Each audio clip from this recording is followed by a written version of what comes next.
Why do people hate estate agents? Today I'm joined by Marc von Grundherr, who is a director at Benham Reeves. Marc, why does everyone hate estate agents? Talk to me.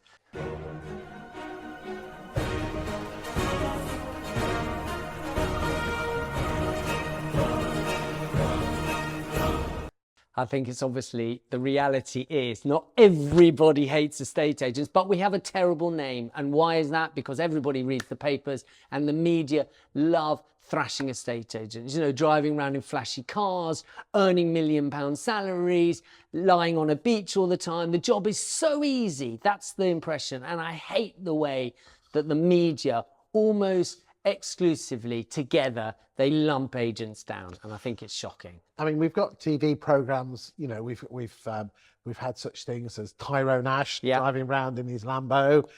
We've had recently Daniel Daggers, yeah. Here you go, selling London or Sunset. I don't think there's any Sunset. No, selling London. But there's been other good programs like, you know, Mary Portas. Yes. And a few years ago, didn't we have that agents up in London, North London? The name will come to me. What can we do as an industry to improve that? Or are we just always going to be the kicking boys and girls? I think ultimately, because property is such an innate part of British people's psyche, you know, they own homes. Anybody that takes a cut from that, people hate. And I think agents, the value of the job they do, people don't appreciate it. So therefore, everyone thinks an agent makes a fortune. It doesn't help with programs, as you say, like Tyrone Ash.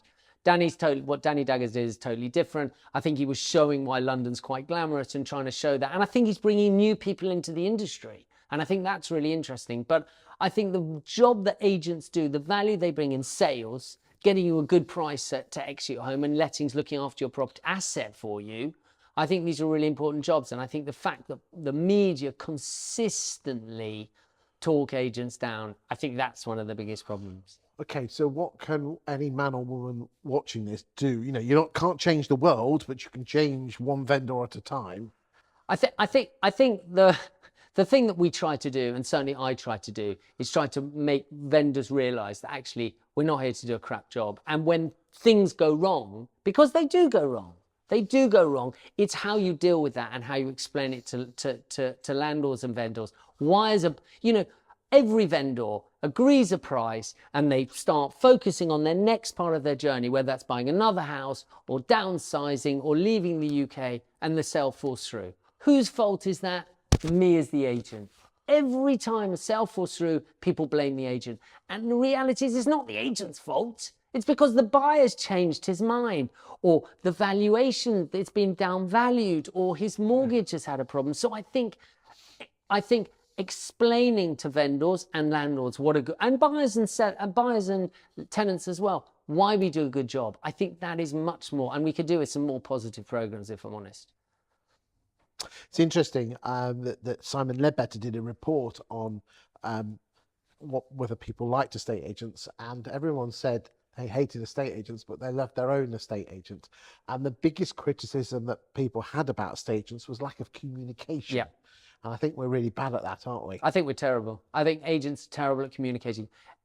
Our staff, in our business, we try very hard to get our team to update vendors and landlords, buyers and tenants after every viewing, to find out what's happening and relay information. Number one, after viewings, and number two, to offer transparency. There's an awful lot of, you get an instruction, an agent gets an instruction and then does nothing because he doesn't have a viewing or whatever. That's no good. If you're the vendor, you're sat there thinking, where are they? I mean, if you talk to Australian estate agents, they talk to their vendors every single day. I know. I mean, you know, you're lucky in the UK if you get once a month, aren't you? I know. And I think that's shocking. You know, this is the most expensive asset you have. You know, even if it's an investment property, it's a huge amount of money. You'd expect to have an update if you're trying to sell it. And again, chicken and the egg, if they were paying more for the service, then you might be able to afford 100%. people to do that. Chicken and the egg. Marc, thank you for your time today. Thank you very much.